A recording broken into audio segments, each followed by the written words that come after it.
साथियों, ये NCC MBO से संबंधित सत्र बामसेफ ने रखा, इसके लिए मैं बामसेफ का कार्यकर्ता होने के नाते बामसेफ का और बामसेफ की कार्यकारिणी का धन्यवाद करूंगा। और साथियों, इसका समय जो था सत्र का वो 1 बजे तक था। 1 बजे तक ही हमें इसका समापन करना चाहिए था। तो आदरणीय हमारे राष्ट्रीय अध्यक्ष जी से मैं चाहूँगा कि इसके लिए अतिरिक्त समय प्रदान करें, क्योंकि अतिरिक्त समय प्रदान किए बिना मैं इस विषय पर अपनी स्पष्टता या आपका जो मार्गदर्शन नहीं कर पाऊँगा। तो ये मैं उनसे हाथ जोड़कर अपील करता हूँ, क्योंकि ये सत्र का समय जा चुका है और अध्यक्षता की जिम्मेवारी जहाँ मेरे ऊपर लगाई गई है, वहीं समय और अध्यक्षता के दवंद में मैं उस दवंद से बाहर निकलने का प्रयास कर रहा हूँ। आप सभी से निवेदन है, आप सभी इसमें मेरा साथ देंगे। और आज जो हमारे इस सत्र में जो हमारे जो गेस्ट स्पीकर कह लीजिए या एनसीसी एमबीओ का जो हिस्सा है, उसमें हमारे बीच में मान्यवर ताराराम मेहना जी, मान्यवर महादेव कांबले जी, मैडम बडवर जी, अर्चना बडवर जी और विजयपाल जी, इंजीनियर विजयपाल जी। साथियों, ये विषय ये है कि एनसीसी एमबीओ और सत्र का जो संचालन कर रहे हमारे सोडीराम झल्ली जी और प्रस्तावना जो मान्यवर संजय इंगोले जी ने रखी, उन्होंने इसकी पृष्ठभूमि पर प्रकाश डाल दिया है कि एनसीसी एमबीओ भारत में मूल निवासी बहुजनों का एकता अभियान। साथियों, विषय बहुत ही महत्वपूर्ण है। हमने एनसीसी एमबीओ का गठन किया नागपुर में, राष्ट्रपिता ज्योतिबा फुले सामाजिक क्रांति संस्थान, और वहां पर जैसे प्रोफेसर संजय इंगोले जी ने बताया कि बहुत सारे संगठनों को आमंत्रित किया। आमंत्रित करने के बाद उनसे चर्चा की और चर्चा के उपरांत उनसे एक कोऑर्डिनेशन कोऑपरेशन कमेटी बनाई, जिसको national coordination cooperation committee of मूल निवासी बहुजन ऑर्गेनाइजेशन एनसीसी एमबीओ उसका नाम रखा।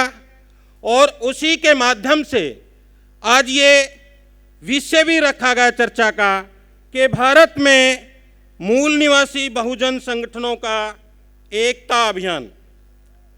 साथियों, इस विषय को, इसकी क्या एकता जरूरी है, हमें क्या एक होना चाहिए, एक क्यों होना चाहिए, क्या इसकी जरूरत है? आप देख रहे हैं, इस पर लंबा प्रकाश नहीं डाला जा सकता समय की दृष्टि से, लेकिन समय के कारण। लेकिन आप देख रहे हैं बीएसएनएल, रेलवे निजीकरण जो है, बहुत सारे कानून बिना चर्चा के ही संसद में पारित कर दिए जाते हैं। आपने देखा 21 घंटे में 20 कानून पारित कर दिए जाते हैं। तो इससे क्या अच्छे कानून बनाए जा सकते हैं? बहुत सारे कानून संविधान की अवहेलना करके लाए गए, संविधान के विरोध में लाए गए। ऐसी स्थिति में हम लोग क्या सुरक्षित रह पाएंगे? क्या हमारा उत्पीड़न और नहीं बढ़ेगा? तो ऐसी स्थिति जो निर्माण हो रही है, उस स्थिति में क्या हमें इकट्ठा नहीं होना चाहिए? इसलिए आज इकट्ठा होने की जरूरत है। अब इकट्ठा होने के लिए साथियों, हमारी एकता में क्या क्या बाधाएं हैं और वो बाधाएं क्यों हैं, मान्यवर ताराराम मेहना जी ने भी उस पर प्रकाश डाला। उसके लिए बाबा साहब का एक कोटेशन है साथियों, और अर्जक संघ की किताब में लिखा था, और भी कई जगह मिलता आपको, कि ब्राह्मणवाद हमारा शत्रु है। ब्राह्मणवाद पुनर्जन्म और भाग्यवाद पर आधारित है, ऊंच नीच की व्यवस्था है, जिसने भारत के 90% कमेरों को निराधार और दरिद्रता की आग में जलने के लिए मजबूर कर दिया। ये बाबा साहब अंबेडकर की स्टेटमेंट है। अब बाबा साहब अंबेडकर की जो स्टेटमेंट है, तो ब्राह्मणवाद आज क्या कर रहा है? ब्राह्मणवाद संसद में क्या कर रहा है? ब्राह्मणवाद मजदूरों के साथ क्या कर रहा है, ब्राह्मणवाद जो है किसानों के साथ क्या कर रहा है, और हमारे अपने जो लोग हैं वो संसद में क्या कर रहे हैं। ये बहुत सारे जो है वो क्यों नहीं संविधान के पक्ष में बोल रहे, वो क्यों नहीं संविधान को लागू करवा रहे। तो ये तमाम सवाल जो है इससे जुड़े हुए साथी जुड़े हुए हैं। इसलिए इसको साथियों कि इसके रास्ते में रुकावट क्या है। जैसे रुकावट कि हम एक दूसरे का सम्मान नहीं करते, हमारे अंदर ईगो है, पद प्रतिष्ठा का मामला है, नियंत्रण का मामला है, हमारी मतलब खुद की पहचान कि अगर हम किसी दूसरे संगठन में शामिल होंगे कि हमारी खुद की पहचान खत्म हो जाएगी, ये डर है। तो इस तरह की बहुत सारी चीजें, धैर्य नहीं है, और अनुभव की भी कई जगह कमी है, क्योंकि संगठन चलाने का जो हमारा तजर्बा खत्म हो गया था। हमने बामसेप में वो हासिल किया कि डेमोक्रेटिक प्रोसेस चलना चाहिए, और उसमें कार्यशैली है विचारधारा का स्पष्ट नहीं होना, भाषावाद, अक्षेत्रवाद, जातिवाद। और भाषावाद, जातिवाद, अक्षेत्रवाद साथियों, मैंने खुद बहुजन समाज पार्टी के कार्यकर्ता के तौर पर काम शुरू किया, लेकिन मैं मान्यवर कांशीराम साहब की एक बात से सहमत नहीं हूं। मान्यवर कांशीराम साहब ने क्या कहा, एक उनकी स्टेटमेंट है, वो किसी संदर्भ में उन्होंने की होगी कि संगठन तोड़ना अगर सीखना महाराष्ट्र के लोगों से सीखो। तो मैं, बाबा साहब अंबेडकर क्या महाराष्ट्र के नहीं थे? राष्ट्रपिता ज्योतिबा फुले क्या महाराष्ट्र के नहीं थे? बहुत सारे लोग हैं इसका प्रचार करते हैं कि कांशीराम साहब ने ऐसा किया था। क्या यह स्टेटमेंट हमें करनी चाहिए? क्या इस स्टेटमेंट को बढ़ाना चाहिए? क्या इस स्टेटमेंट का प्रचार करना चाहिए? इस स्टेटमेंट से क्या हासिल होगा?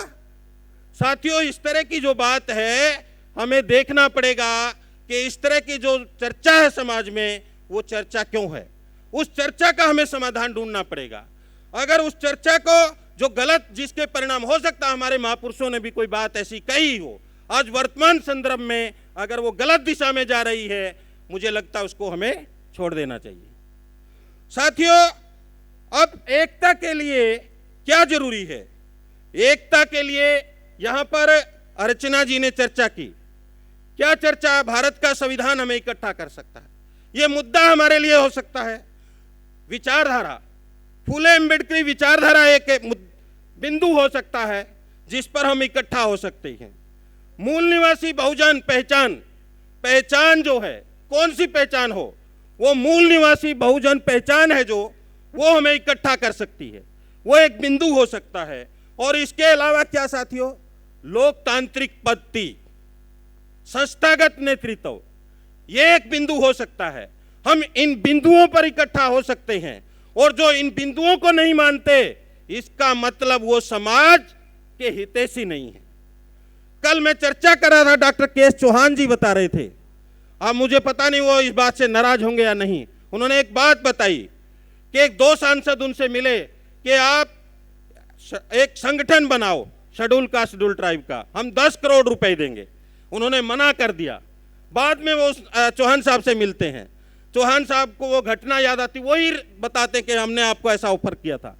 साथियों, इस तरीके से भी समाज में संगठन निर्माण किए जा सकते हैं। इस तरीके से आपको पहचान करनी पड़ेगी कि जो जोड़ना है वही मुझे लगता अम्बेडकरवाद है। जोड़ना, क्योंकि जोड़ना बुरे उद्देश्य के लिए नहीं, अच्छे उद्देश्य के लिए अगर जोड़ना, इंसानियत मानवता के लिए जोड़ना, यही अम्बेडकरवाद है। अगर यही अम्बेडकरवाद है तो आपको एक दूसरे के हित को समझना पड़ेगा, एक दूसरे की भावना को समझना पड़ेगा, एक दूसरे को सम्मान करना पड़ेगा। और इस सम्मान में साथियों, हम कहते हैं कि बाबा साहब ने कहा था कि मैं ये कारवां यहां तक बड़ी मुश्किल से खींच कर लाया हूं, यदि आप लोग आगे नहीं बढ़ा सकते तो कम से कम पीछे मत जाने देना। हम क्या, बाबा साहब ने कहा कि जान की बाजी लगा दो। हम क्या जान की बाजी लगाएंगे? क्या इस आंदोलन के लिए जान की बाजी लगाएंगे? क्या संगठनों में ही बंधे रहेंगे? क्या संगठनों के लिए लड़ते रहेंगे? इन संगठनों में साथियों लड़ने से क्या होता है, इस जो संगठन के, जब हम संगठन के ऊपर आते हैं साथियों, तो बहुत सारी भ्रांतियां हो जाती हैं। क्योंकि हमारा मकसद, जैसे बामसेप संगठन हमने किस उद्देश्य के लिए बनाया? व्यवस्था परिवर्तन के लिए। अगर हमारा संगठन व्यवस्था परिवर्तन नहीं कर रहा या उस दिशा में नहीं जा रहा, क्या फिर भी हमें संगठन के साथ रहना चाहिए? हमें लग रहा कि हमारा संगठन उस दिशा में जा रहा है तो उसके साथ रहना चाहिए, अगर नहीं लग रहा तो उसके साथ नहीं रहना चाहिए। तो इसलिए साथियों, हमारा जो लक्ष्य है, हमारा उद्देश्य है व्यवस्था परिवर्तन। अब व्यवस्था परिवर्तन के लिए साथियों हमें देखना पड़ेगा कि हमें वो कौन से क्रियाकलाप करने पड़ेंगे। उसके लिए लगातार ट्रेनिंग, अगर लगातार हमारे जो कार्यशैली, बहुत सारे साथी केवल नेतृत्व को लेकर ही अलग नहीं हुए, जैसे मैना साहब ने बताया, मुझे लगता है उसमें कार्यशैली भी एक मुद्दा रहा है। आप किसी काम को किसी तरीके से करते हो, दूसरा आदमी कहता है इस तरीके से नहीं करना चाहिए, ये गलत है, और उसने उसका तरीका नहीं माना तो मैं अलग होता हूं, मैं जाता हूं। इस तरीके से भी लोग अलग हुए हैं। आपने एक दूसरे का सम्मान नहीं किया, या हम उसको समझा नहीं पाए कि संगठन क्या होता है। क्या संगठन पद के लिए बनाया हमने? क्या संगठन पद के लिए है? क्या पदों के लिए ही लड़ते रहेंगे? हमारा जो लक्ष्य उद्देश्य है उसके लिए हमने एनसीसी एमबीओ बनाया, क्योंकि बामसेप के बारे में भी कई साथियों ने कई तरह की भ्रांतियां पैदा की। हालांकि कई लोग बोलते हैं कि 28 बामसेप है। मैं पूछना चाहता हूं कि 28 बामसेप के कोई नाम गिने?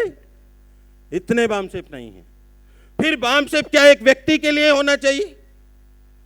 क्या बामसेप का उनका कोई राष्ट्रीय अध्यक्ष है सभी का? क्या उनके प्रदेश अध्यक्ष है? क्या उनके कार्यालय है? क्या उनमें डेमोक्रेटिक प्रोसेस है?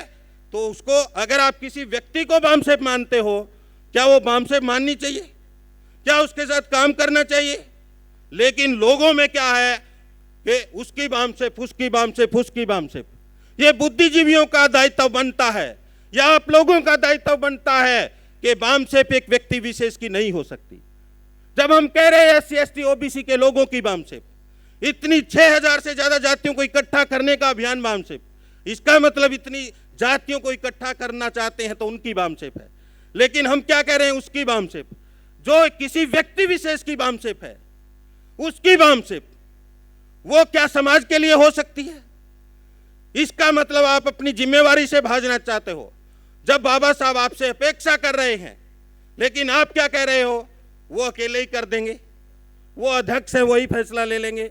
आप अपने चिंतन मनन का, आप अपना खुद की सोच का, आप अपने पैसे का, इसका मतलब योगदान नहीं देना चाहते। और बिना इस योगदान के ये कारवां साथियों आगे नहीं बढ़ सकता। इसलिए जो बामसेप के एकीकरण की, वैसे मैं इस पर बात नहीं रखना चाहता था, लेकिन इसलिए जैसे प्रोफेसर साहब ने इसकी रखी के ताराराम से अपील की, और फिर महादेव कांबले जी ने भी ये बात कही कि मैं बामसेप का ही कार्यकर्ता हूं, तो मैं महादेव कांबले से जरूर ये निवेदन करूंगा कि कांबले साहब आओ मिलकर के काम करते हैं, क्योंकि संगठन उद्देश्य के लिए चलाना है। भारतीय भीम सेना और मूल निवासी संघ और बामसेप में कोई फर्क नहीं है, मिलकर चलाएंगे, एक होकर चलेंगे। अलग अलग संगठन से कुछ होने वाला नहीं है। आज तक हमने अलग अलग रहकर देखा क्या किया, बहुत सारे अलग अलग हुए, और कुछ लोग बामसेप के नाम पर अलग अलग हुए, आज जिंदा भी नहीं है, आज भी लड़ रहे हैं। वो है नहीं आज जिंदा। जो जिंदा नहीं है, क्या अभी भी हमें उनके लिए लड़ना चाहिए? वो परिस्थितियां रही होंगी, हमारी अज्ञानता भी हो सकती है, हमारे अनुभव की कमी भी हो सकती है, कुछ भी ऐसा रहा होगा, हो सकता है नेतृत्व के लिए भी वो लोग लड़े हों, या उनमें कोई ऐसी कुछ रहे होंगे, हम समझा नहीं पाए होंगे, कन्विंस नहीं कर पाए होंगे एक दूसरे को। अगर अलग हो गए, क्या आज हमें इकट्ठा नहीं होना चाहिए? तो साथियों, आज हमें इकट्ठा होने की जरूरत है, और इकट्ठा होने के लिए साथियों हमें जैसे इसके लिए हमें अपने आप को बदलना पड़ेगा। जैसे उन्होंने एक पीड़ा सुनाई महादेव कांबले जी ने, वो जैसे मेसराम साहब के पास भी गए, वहाँ को कहते रहे शैडो बामसेप का आदमी है, दूसरी जगह गए उस बामसेप का आदमी है।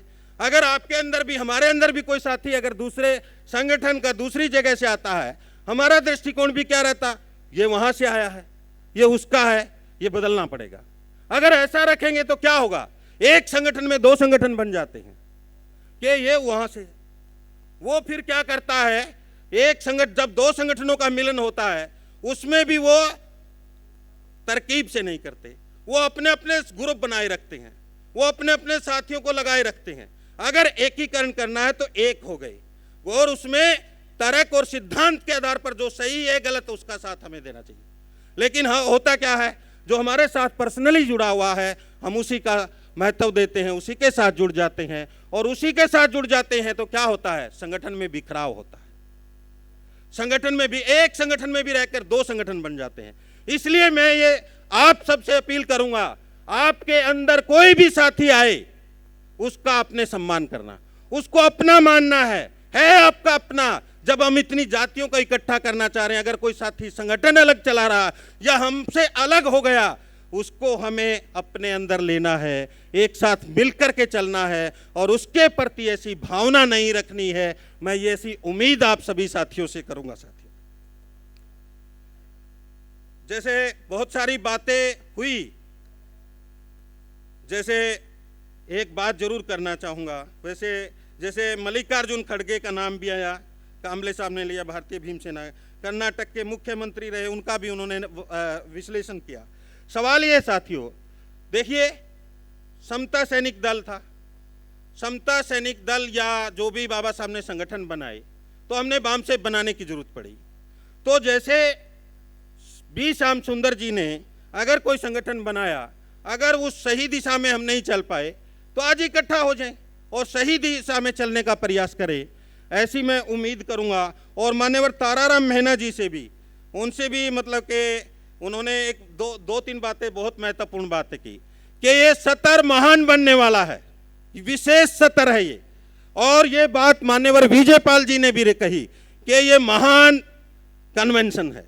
तो इसका मतलब, इसको अगर हमने महान बनाना है तो हमें जो हमारे समाज के संगठन हैं, जो गली मोहल्ले के संगठन हैं, जो आपके राज्य में संगठन है, जो आपके जिले में संगठन है, उन सब से आपको संपर्क करना चाहिए, उन सबको इसके साथ जोड़ना है और धीरे धीरे धीरे धीरे उनको समझाना है हम अनेक संगठनों से एक संगठन बन जाए, हमारी एक भावना बन जाए, हमारी एक सोच बन जाए, हमारा एक चिंतन बन जाए, हमारी एक दिशा बन जाए, हमारी एक दशा बन जाए। अगर ये काम हम कर पाए तो साथियों, जो ब्राह्मणवाद या जो गलत फैसले ले रहा है वो फैसले लेना पहले ही बंद कर देगा, उसे हमारे संसद में जाने से पहले ही बंद कर देगा। हालांकि संसद, क्योंकि समाज जो है, पब्लिक ओपिनियन बहुत बड़ी ताकत होती है और पब्लिक ओपिनियन हमें समाज में निर्माण करना है।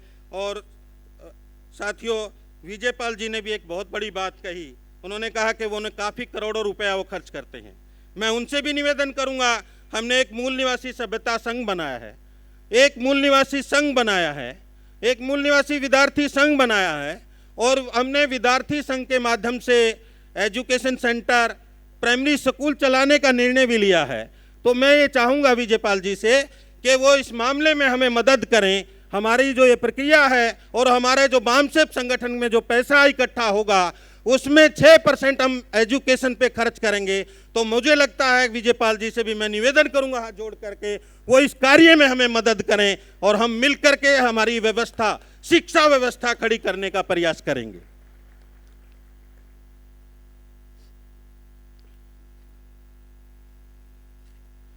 साथियों, हमें ये अंत में ज़्यादा, क्योंकि समय जो है 1:30 बजने को है, तो ज़्यादा बात न कहते हुए हम सारे साथी जो है पद प्रतिष्ठा और स्वाभिमान, हमें स्वाभिमान कहाँ करना चाहिए? स्वाभिमान हमें जो है अपने लोगों से नहीं, दुश्मन के सामने रखना चाहिए। लेकिन हम अपने लोगों से स्वाभिमान की ज़्यादा अपील करते हैं, ज़्यादा कोशिश करते हैं, दुश्मन से उस तरह की इच्छा नहीं करते। हमें ये छोड़ना पड़ेगा। और जिनके लिए हम काम कर रहे हैं, हम अपने समाज के लोगों के लिए काम कर रहे हैं, तो हमें संगठित होने में क्या फर्ज है जब हमारा मकसद ये है। लेकिन हमें डर है, डर हमें भी है, डर उन साथियों को भी है कि अगर हम इकट्ठा हो गए, क्या हमें ये डर है। हमने डेमोक्रेटिक प्रोसेस शुरू कर दिया, ये लागू कर दिया, 2-2 साल में अध्यक्ष बदल रहे हैं, बहुत सारी कार्यकारिणी बदल रहे हैं। अगर हम वो साथी, भाई इसको हमें भी डर रहता कि वो इसको खराब ना कर दें, और उनको भी डर है कि हमें इधर मान सम्मान मिलेगा कि नहीं। इसका समाधान हम मिल बैठ करके कर लेंगे कि सम्मान देंगे। लेकिन सम्मान भी अगर नहीं, तो हमने एक कमेटी बनाई है अलग से, क्योंकि आपको एक उदाहरण देना चाहूँगा। संयुक्त किसान मोर्चा बना, किसान संगठनों का, किसान संगठनों के दबाव में आप लोग सोच रहे हैं कि ये कृषि वाले कानून वापस ले लिए? नहीं। किसान संगठनों ने जब ब्राह्मणवाद के खिलाफ प्रचार प्रसार करना शुरू किया तब वो वापस हुए हैं। किसान संगठनों ने जब अलग अलग जातियों को जोड़ना शुरू किया तब वे वापस हुए हैं। किसान संगठनों ने जब दोस्त और दुश्मन की पहचान करनी शुरू की तब वो वापस हुए हैं। किसान संगठनों ने जब ये कहा कि ब्राह्मण ही हमारा दुश्मन है, पूंजीपति ही हमारा दुश्मन है, अडानी अंबानी हमारा दुश्मन है, तब वो उन लोगों को लगा कि ब्राह्मणवाद आइडेंटिफाई हो रहा है। और जो किसान जुड़े और जुड़ने से जो आंदोलन चला, धीरे धीरे वो ब्राह्मणवाद के खिलाफ जाने लगा।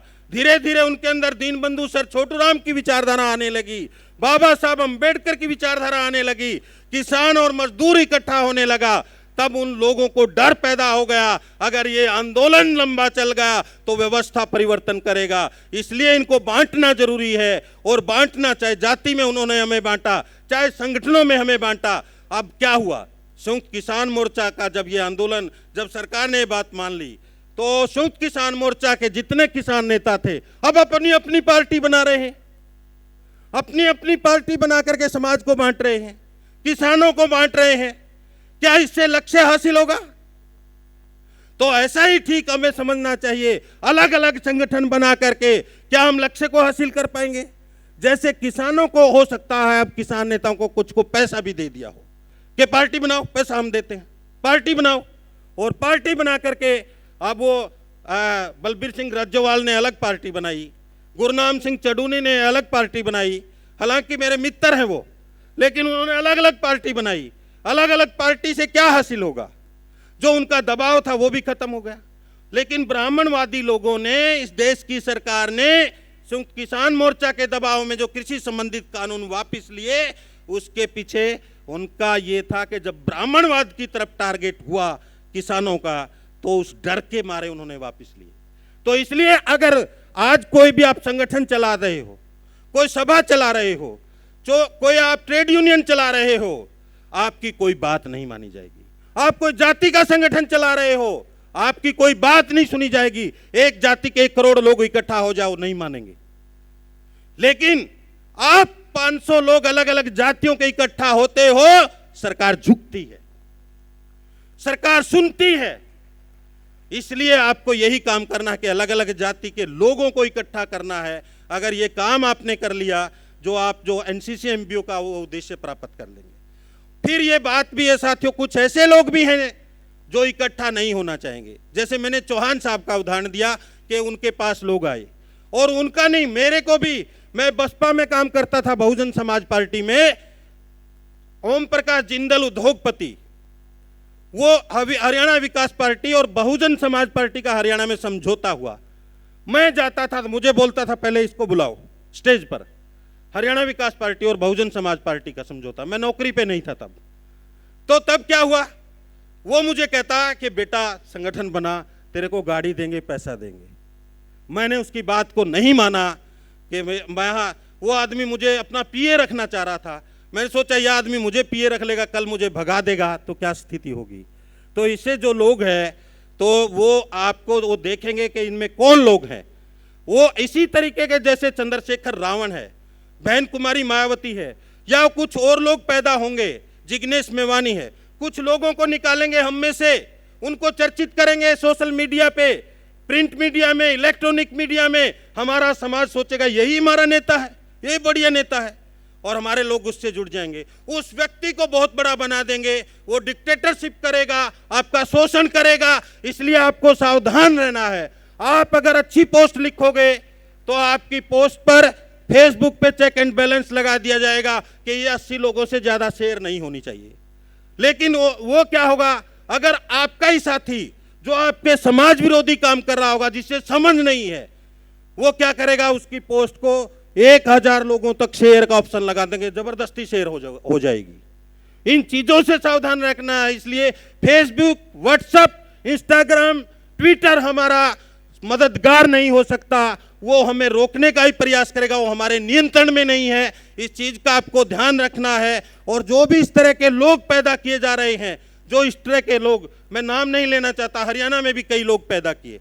किसान आंदोलन के दौरान वो किसान और मजदूरों में लड़ाई करवाना चाहते थे। हम किसानों के समर्थन में खड़े हुए तो हमारे समाज के लोग, हमारी ये जाति के लोग उनके विरोध में खड़े हो गए। जहां भी छोटी सी घटना हुई थी उसको हाईलाइट करते कि किसानों ने ये किया, जाटों ने ये किया, और हमारे लोगों को अलग से संगठित करने लग गए ताकि इनके अंदर युद्ध हो, इनके अंदर लड़ाई हो। ऐसी लड़ाई आपको नहीं करनी है, क्योंकि बाबा साहब अम्बेडकर ने कहा था हर छोटा लक्ष्य बड़े लक्ष्य का दुश्मन होता है। और मैं यहाँ पर मान्यवर दयाराम साहब की भी तारीफ करना चाहूँगा, क्योंकि मैंने एक चीज़ नोट की, जब मान्यवर दयाराम जी बामसेप के राष्ट्रीय अध्यक्ष थे तब मैं जाटों के आरक्षण के समर्थन में गया और मान्यवर दयाराम जी ने उनका लिखित में समर्थन किया। उसके बाद हरियाणा में आपसी जो लड़ाई झगड़े होते थे उसमें लगभग 80% कमी आई है। ये बामसेप का योगदान है साथियों। बामसेप अगर इस तरीके से ठीक दिशा में काम करेगी तो हम निश्चित रूप से आगे बढ़ेंगे। और हमने अब दूसरे संगठनों के साथ भी गले मिलने का काम शुरू किया है, हम इसको और आगे बढ़ाएंगे।